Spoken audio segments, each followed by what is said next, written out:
Hello, in this video, I would like to talk about some recent electric vehicle data that was released by the International Energy Agency.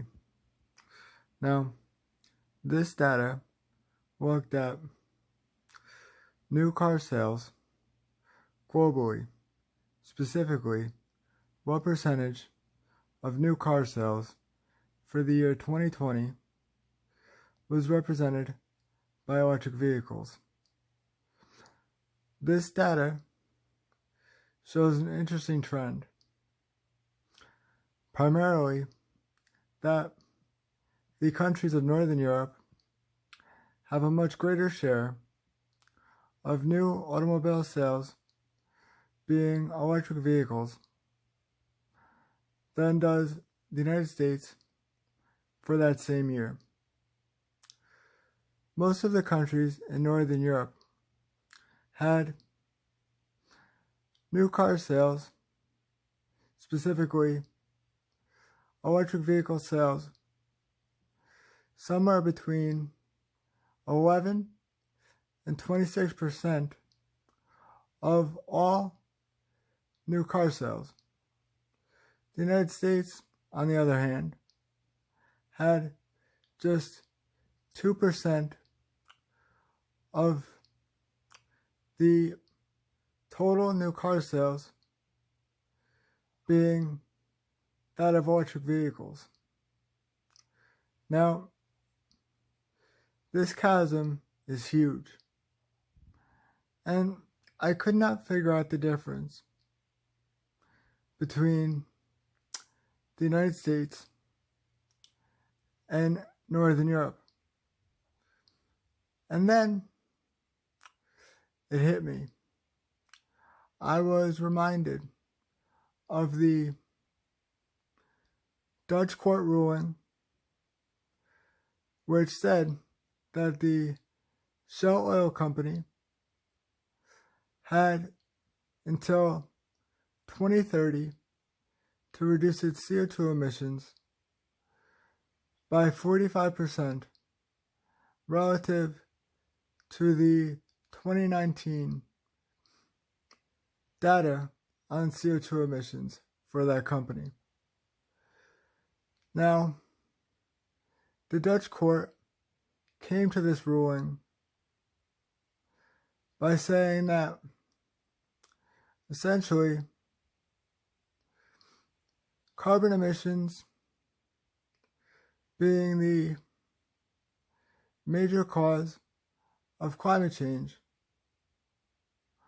are essentially a threat to humanity, and the Shell Oil Company did not have sufficient mitigation plans to reduce the CO2 emissions that they were producing.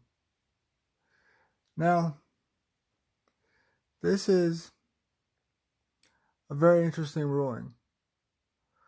To hold any company liable in such a way is quite stunning. And not only did the court find that the Shell Oil Company was responsible for their emissions during the production of such oil, they were being held responsible for the emission of that natural gas and its CO2 by the buyers of that oil. That is remarkable. But although people are seeing this as a possible major breakthrough and a first of its kind, and saying that the United States can adopt such measures, I think to think this way is quite fantastical. If we want a more realistic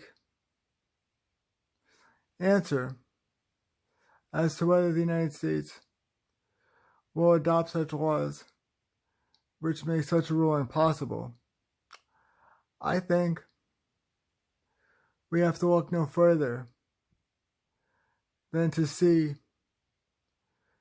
the giant chasm that exists between the United States and the countries of Northern Europe, and how these two regions have vastly different ideas about how they should play a part in helping the environment heal from the mass amounts of CO2 which are being emitted by these industrial societies. It is a shame that the United States doesn't necessarily feel the urgency that these European countries do to solve this problem. But although it is unfortunate, that is just the way it is right now. And to perpetually think otherwise is not smart. It is, in fact, giving people false hope, which is something that should never be done.